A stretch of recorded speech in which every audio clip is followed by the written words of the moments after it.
Afrique. Oui. Où est-ce que vous en êtes aujourd'hui dans votre relation? Ben, nous sommes en instance de divorce. Pourquoi, on va remonter un peu cette histoire, pourquoi tu as accepté de te marier avec Francis? Parce que, j'étais folle amoureuse. Était Toute femme. Oui, parce qu'aujourd'hui, c'est plus le cas. J'étais folle amoureuse et je pensais avoir trouvé mon prince charmant.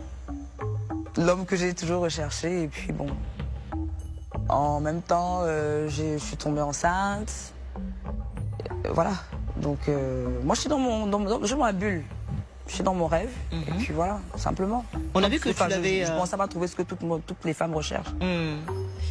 On a vu que tu l'avais défendu contre vents et marées, quand certains internautes tentaient de te dissuader de l'épouser. Mais est-ce qu'il t'est arrivé à un moment donné, face à toi-même, d'avoir des doutes concernant Francis avant votre mariage? Loin des regards des gens? Oui, loin des regards des gens, ça m'est arrivé, mais je me dis, le linge sale se lave en famille. Et puis quand tu as un enfant qui n'est pas sage ou qui fait des bêtises, tu vas pas venir le jeter à la va-vite populaire en fait. Tu le défends et puis tu règles ce que tu as réglé en back office, tu vois, simplement. Aujourd'hui, il est donc question de divorce. Est-ce que... où est-ce que vous en êtes? Je veux dire, à quel stade? Bah là, on a la première audience en juin. Où ça? Bien qu'il... À Paris. À Paris, d'accord. Bien qu'ils ne... Ils veulent pas. Ils ne veulent pas.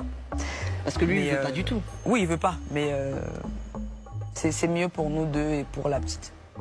Tu as affirmé sur tes pages des réseaux sociaux que c'était toi qui avais demandé le divorce. Oui. Pourquoi?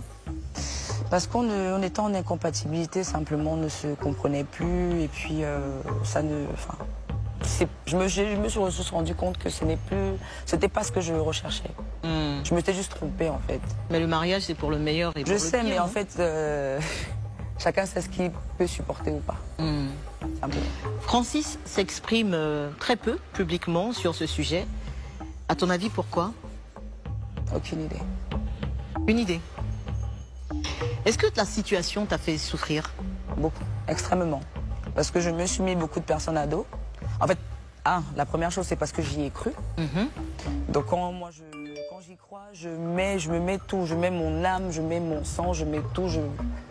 Tout mon être en fait. Donc ça a été la première déception. Et puis j'ai bagarré contre ma famille, contre tout le monde, contre mon public, parce qu'aujourd'hui je suis un personnage public. Je me suis battue tous les jours, je pense que vous avez vu ça. Vous pouvez en témoigner. Et à un moment, se rendre compte que que je me suis trompée sur toute la ligne, c'est blessant parce que je me suis dit j'ai bagarré contre ma famille, contre tout le monde, contre mon public, parce qu'aujourd'hui je suis un personnage public. Je me suis battue tous les jours, je pense que vous avez vu ça. Vous pouvez en témoigner. Et à un moment, se rendre compte que que je me suis trompée sur toute la ligne, c'est blessant parce que je me suis dit j'ai tout donné en fait. Mais bon, après je me dis c'est arrivé pour une raison. Et je le saurai peut-être plus tard pourquoi c'est arrivé, mais... Est-ce que tu en souffres encore aujourd'hui? Bien sûr. Parce que c'est quelqu'un que j'ai aimé et je ne peux pas cracher sur cet amour-là parce qu'en même temps, on a un enfant aujourd'hui qui a 8 mois, Sophie. Donc chaque fois que je vais voir cet enfant, je vais toujours penser à elle. Donc je ne peux pas cracher sur ça. Et je ne peux pas dire que l'amour s'est terminé en quelques mois. C'est clair qu'il y aura peut-être pas de la haine, mais peut-être le fait que je sois fâchée. Mais il y aura toujours un peu de sentiment parce que c'est quelqu'un en qui j'ai tout mis, en qui j'ai cru. Donc voilà. Voilà pourquoi j'ai mal. Sinon si je l'aimais pas, c'est que je n'avais pas avoir mal en fait. Qu'est-ce que tu regrettes le plus dans toute cette histoire? Dans notre histoire, je ne regrette... Enfin, au début, je regrettais, je me suis dit j'ai perdu du temps avec lui, mais dans ma tête, je me dis toujours Dieu ne fait rien pour rien. Ce qui s'est passé, ça doit être un épisode de ma vie que je devais vivre. Et dont je devais en tirer des conclusions. Donc, qu'est-ce que Francis pourrait faire aujourd'hui?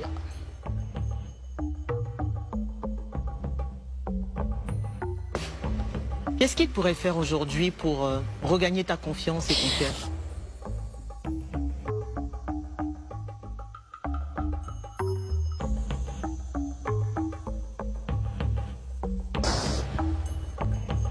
comprends l'émotion de cette situation et que tu reviennes sur cette partie douloureuse de ta vie de couple.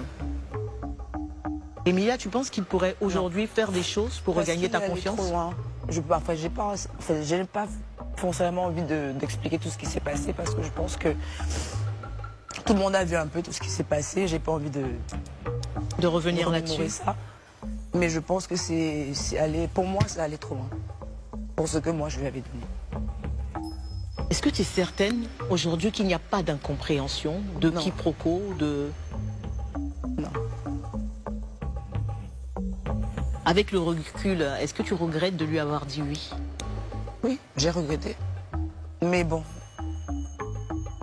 À quel point tu penses que les réseaux sociaux ont contribué à détruire ton histoire avec Francis? Non, les réseaux sociaux, ça a peut-être contribué, mais les réseaux sociaux m'ont beaucoup aidé aussi à ouvrir les yeux sur beaucoup de choses.